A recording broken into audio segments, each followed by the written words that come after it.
According to a leaked U.S. intelligence assessment, China turned down a request for weaponry from the Wagner mercenary outfit, according to the Financial Times.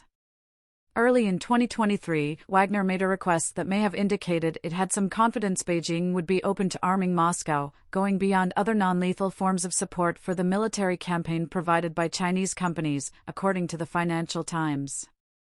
The organization has not communicated with the group and no firearms have been delivered.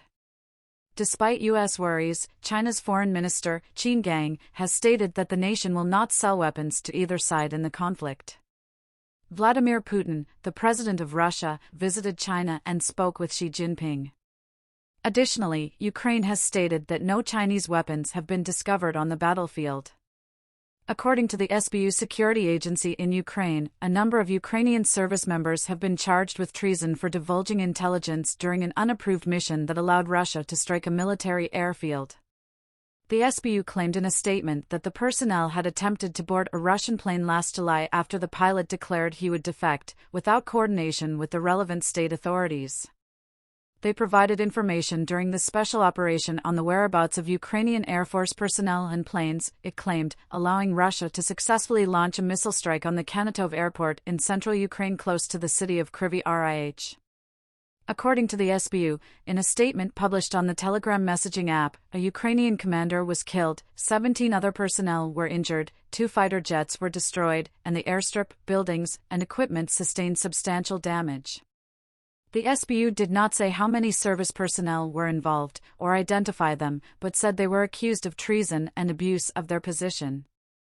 According to the investigation, the air strike was caused by the arbitrary actions of individual servicemen who decided to seize a plane of the Russian Aerospace Forces, whose pilot supposedly agreed to an offer to defect to Ukraine, it said. These actions of individual servicemen, which led to serious consequences, death and injury of Ukraine's defenders and harmed the country's defense capabilities, require an appropriate legal assessment. In an effort to exert greater economic pressure on the Russian President, Vladimir Putin, the U.S. and other friends of Ukraine are considering an outright ban on the majority of exports to Russia. Prior to the May G7 Leaders Conference, conversations, according to a report by the Bloomberg Business website, are in progress.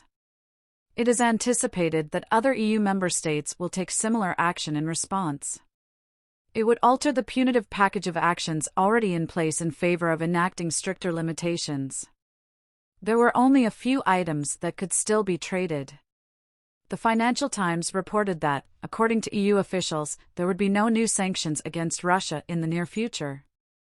According to the national television of Ukraine, shelling in the Kherson region resulted in the death of one person. According to a statement on its official Telegram channel, civil infrastructure objects, residential buildings, commercial premises, and motor vehicles were damaged in Kizimys. Suspiln stated, quoting the district attorney's office, "So far, one man's death is known, and the number of wounded is being identified." North of the region of Kherson that Russia currently occupies, on the right bank of the Dnipro River, is Kizimys. One of the territories of Ukraine that the Russian Federation claims to have annexed is Kherson. Volodymyr Zelensky also told journalists that he wanted Stoltenberg to overcome the restraint of some member nations in providing contemporary jets, long-range weaponry, artillery, and armor. Read more from the press conference here. He claimed that they had talked about how Ukraine could be able to get more aid as well as the military powers summit scheduled for Friday at Ramstein in Germany. He continued that hold-ups were claiming the lives of Ukrainian soldiers. Zelensky continued by stating that he desired security assurances for Ukraine while it pursued accreditation with NATO. According to Reuters, the president also stated that he believes Stoltenberg's visit demonstrates NATO's willingness to open a new ambitious chapter for both the alliance and Ukraine.